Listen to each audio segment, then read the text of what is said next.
feeling. And third one was freezing cold. I felt the whole body shivering, like all the warmth, all the fire element was gone. And it all went so fast, like heavy, dry, cold. And then the last element to leave my body, I guess, was the element of air, where I tried to breathe in, just take this one breath, and there was no air to breathe. There was no oxygen. I couldn't take that breath. And at that point, I felt I have no more power to keep perceiving this reality. That's how I felt. Like this whole reality that I was seeing, this hospital room, these doctors running, doing something in my body, it all just suddenly just dissolved. Like fell apart. I did not feel myself moving anywhere. Like I did not fly out of the body. I did not travel. I felt that I'm still in that same spot, at that same place. I'm still there, but everything around me disappeared. And instead of this hospital room, now I was perceiving void, just black darkness, like empty darkness. And this field of like, hard to describe because it felt like so endless, and black is the color that I put to it, but there was no surface. There was like nothingness, emptiness. And that was very weird, a very unusual feeling. And in this void, I saw one light in the distance. And it felt like in this black cosmic space, you see one little star. And that little star, it grabbed my attention because there was like basically nothing else to look at. I felt myself staring at that one light. And I knew at that point that light is trying to get my attention. And that light is asking for my attention. It's like pulling my attention. But I knew that if I focus on it, if I give in to that calling, it will suck me in. I had that knowing that it wants me to come to it, towards it, like to fly towards the light. It's gonna turn into a tunnel and it's gonna suck me in. I felt like I'm not gonna go because this attitude of not willing to do something that something else wants me to do, it's just something about me. I had this attitude all throughout my life. That's why I did not go towards that light. My reaction was to just stay where I'm at. If that light wants us to interact, it has to come closer. That feeling I had, that's why I did not move. I kept standing in that spot, in this void, perceiving that light, but not moving towards it. And still seeing it, I noticed that as I focus my attention on it, I'm kind of pulling it out of the darkness. It like starts coming out of the darkness towards me. It's moving towards me. And as it gets closer, I realize that this piece of light, this particle of light, is actually a concept. And when it gets very close, I realize it's a concept of my mother. And then once I perceive this concept of my mother, I notice that there are few more stars like it just next to it. And I focus my attention on the next one. As I focus on it, I'm kind of like pulling it out of that darkness towards myself. When it gets close enough, I realize that that's a concept of my brother. And I do the same thing with the third light, and that's the concept of a telephone. And I do the same thing with the next one, that's a concept of car. And I realize at that point, these concepts are a parts of a thought, the last thought that I had right before I got switched off in the hospital.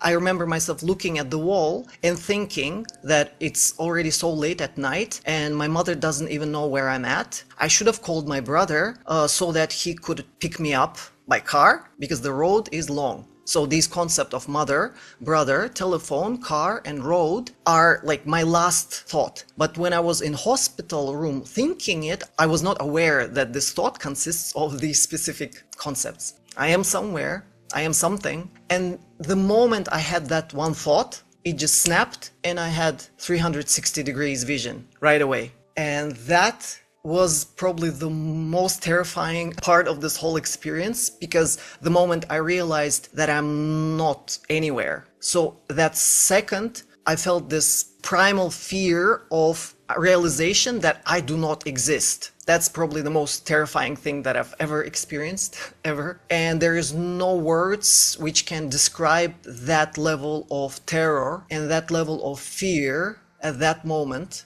And I realized that what I experienced at that time is what is described in many different books as hell. Because there is no physical body to say like, what did it feel like? Did it feel like pain? Did it feel like there was no body to feel pain?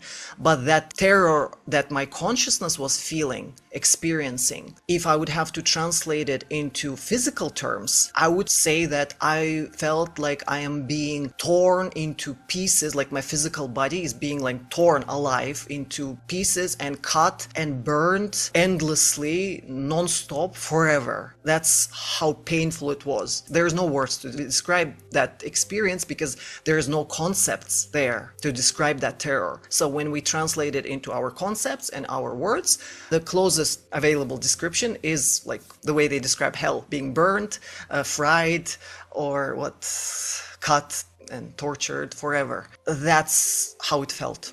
And it felt forever. And that terror of my awareness of my own non-existence was at the same time my desire to exist. If I would have a voice or ability to scream there, I would just scream like an animal there from that terror, and that would be my desire to exist. I want to exist. And the moment when I kind of like expressed that desire to exist, I realized that this whole field of darkness is actually not empty. I realized that it's not empty, and I'm part of it. I'm part of this darkness, but it is not empty. It is just very, very dense. It's just like very, very compressed field. And I realized that everything that surrounds me is information. And I'm part of this. This blackness, this darkness, this void is information. It's infinite. There is no end in any direction. And there is no limits to me where I'm located within this field. I'm everywhere. So I have access to all information at the same time.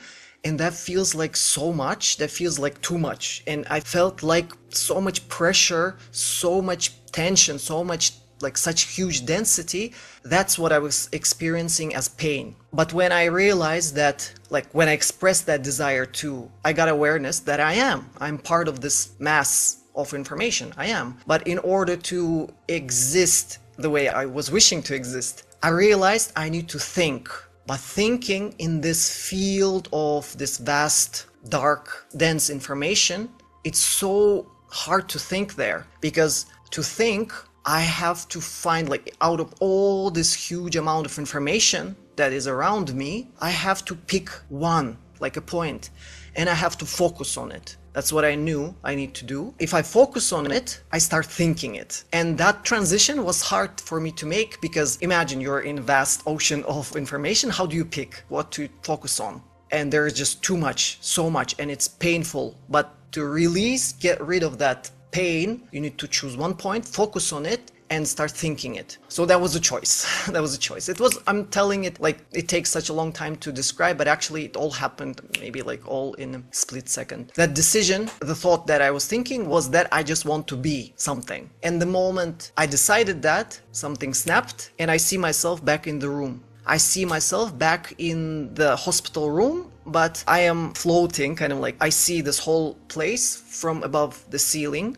And at the same time, I still have the awareness of that whole black field, of that old void. I still have awareness of it, but I'm perceiving this room now. At the same time, I have awareness of this whole hospital, of all the corridor in other rooms. I know what's happening there, but my attention is focused on this specific room and these people. I see my body on the table and it looks disgusting to me. It does not look attractive, and I don't feel excited to get into that body again. I know it belongs to me. I know like we're related.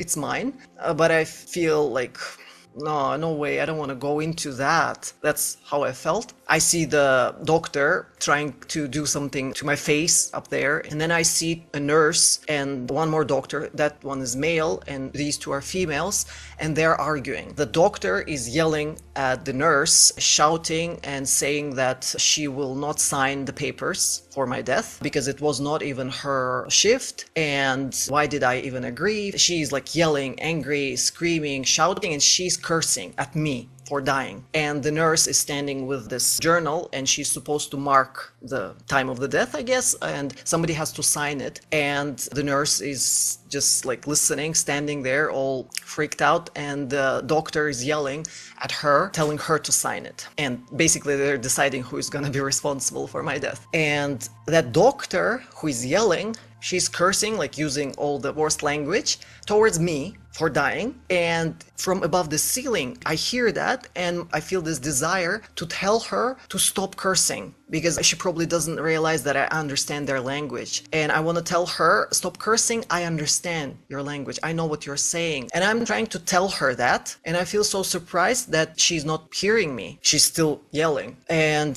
I try to send the message. I'm talking to her, but nothing is happening. So for those who are trying to connect with their spiritual guides or deceased relatives, just so you know, even when they're really trying to communicate with you, if you're not really listening, it's your task to really open up and relax and listen. Because like I was talking, I was like sending the message, no one was listening. And this my desire to express something to them is what pulled me back into my body.